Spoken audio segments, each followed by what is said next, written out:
sebuah kitab kuno ditemukan, dan isinya mengguncang dunia.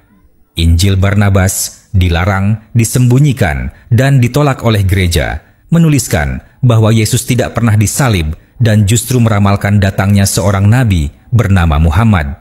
Jika ini benar, maka seluruh fondasi sejarah agama bisa runtuh. Lalu, kenapa kitab ini tak pernah diajarkan? Apa yang disembunyikan dari kita selama ini?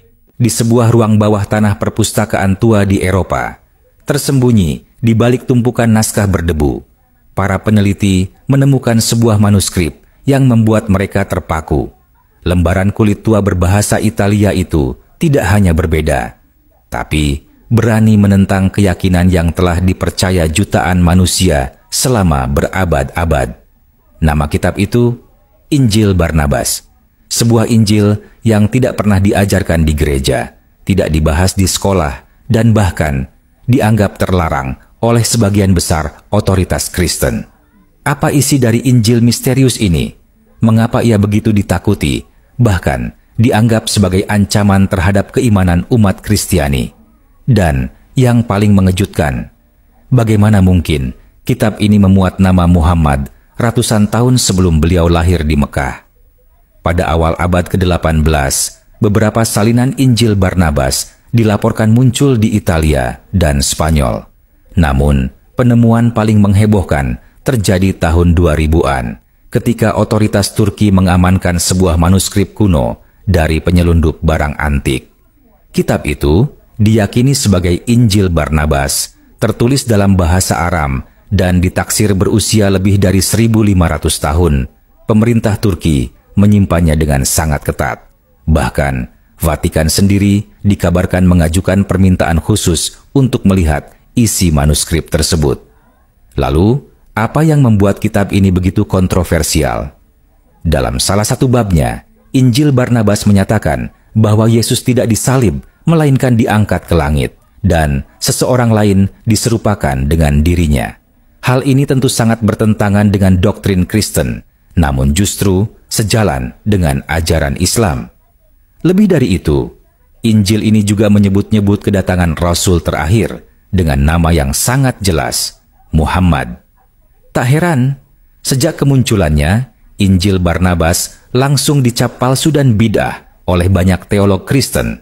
Namun sebagian peneliti independen justru meyakini bahwa kitab ini bisa jadi merupakan salah satu versi asli sebelum diubah dalam Konsili Nicea tahun 325 M.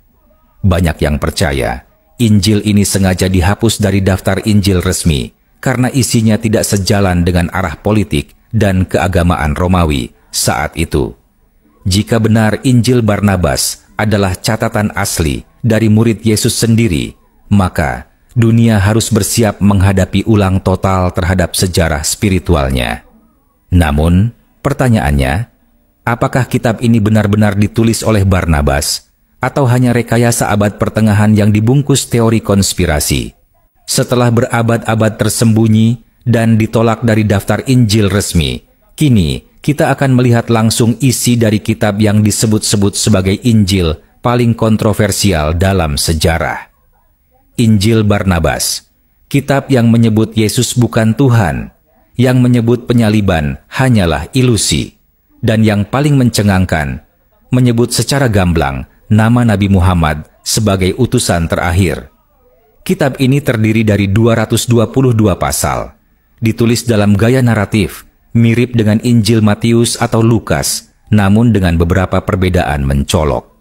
Yesus dalam Injil Barnabas digambarkan bukan sebagai anak Tuhan, melainkan sebagai nabi utusan Tuhan yang dengan tegas menolak penyembahan terhadap dirinya. Dalam pasal 70, Yesus bahkan berkata, "Aku hanyalah manusia fana, dan kamu tidak boleh menyembahku." Ini tentu bertolak belakang dengan Injil-Injil resmi yang dikenal umat Kristiani hari ini. Bagian paling kontroversial dari Injil Barnabas adalah kisah penyaliban. Menurut kitab ini, Yesus tidak pernah disalib. Sebaliknya, Yudas Iskariot, pengkhianatnya, diserupakan dengan wajah Yesus, dan dialah yang akhirnya disalib di hadapan publik. Dalam pasal 216 tertulis, Allah menyelamatkan Yesus dan mengangkatnya ke surga. Pernyataan ini sejalan dengan keyakinan dalam Islam yang menyebut bahwa Yesus atau Nabi Isa tidak wafat di tiang salib, melainkan diangkat oleh Allah. Namun, yang membuat Injil ini semakin menjadi sorotan adalah bagian tentang kedatangan seorang rasul besar setelah Yesus. Dalam pasal 97, Yesus dikisahkan berkata kepada murid-muridnya, "Dan nama Sang Mesias yang akan datang setelahku adalah Muhammad." Tidak hanya menyebut namanya, Injil Barnabas juga menggambarkan Muhammad sebagai nabi akhir zaman yang akan membawa ajaran kebenaran bagi seluruh umat manusia.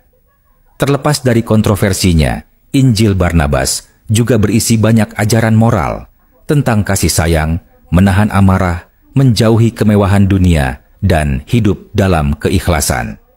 Namun, ajaran-ajaran ini dibingkai dalam pandangan yang sangat dekat dengan Islam.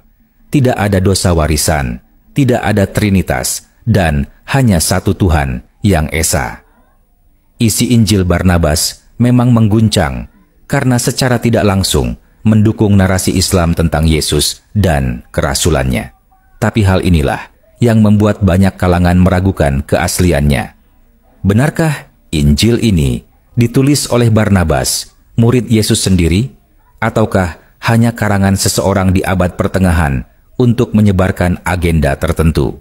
Setelah mengetahui isi dan misteri di balik Injil Barnabas, kini muncul pertanyaan besar. Bagaimana sebenarnya pandangan Islam terhadap kitab yang disebut-sebut membenarkan ajaran Nabi Muhammad ini?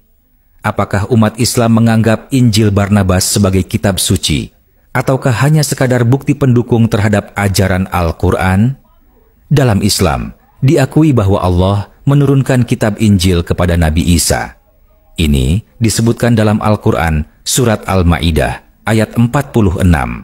Dan kami telah memberikan kepadanya, Isa, Injil yang di dalamnya terdapat petunjuk dan cahaya. Namun, Islam juga meyakini bahwa Injil yang asli telah banyak diubah oleh tangan manusia dan tidak lagi murni seperti saat diturunkan. Karena itu, Injil Barnabas yang isinya sejalan dengan ajaran Islam oleh sebagian kalangan Muslim dianggap lebih dekat dengan Injil asli yang pernah diturunkan Allah. Sebagian ulama dan cendekiawan Muslim memandang Injil Barnabas sebagai naskah penting yang membuka mata banyak orang akan manipulasi sejarah agama. Kitab ini menjadi semacam dukungan luar terhadap keyakinan Islam tentang Nabi Isa dan Nabi Muhammad. Namun, tidak semua ulama menganggapnya sebagai sumber ajaran. Karena Islam sudah memiliki Al-Quran sebagai wahyu terakhir dan paling otentik, maka Injil Barnabas tidak dijadikan pedoman hukum atau akidah. Bagi banyak Muslim, Injil Barnabas bukan tentang mencari kitab baru, melainkan tentang membuktikan bahwa kebenaran Islam telah disebut-sebut, bahkan dalam naskah yang lama disembunyikan. Nama Nabi Muhammad yang muncul dalam Injil Barnabas sering disebut sebagai bukti bahwa risalah Islam bukan ajaran baru, melainkan kelanjutan dari pesan tauhid yang sudah disampaikan para nabi sebelumnya.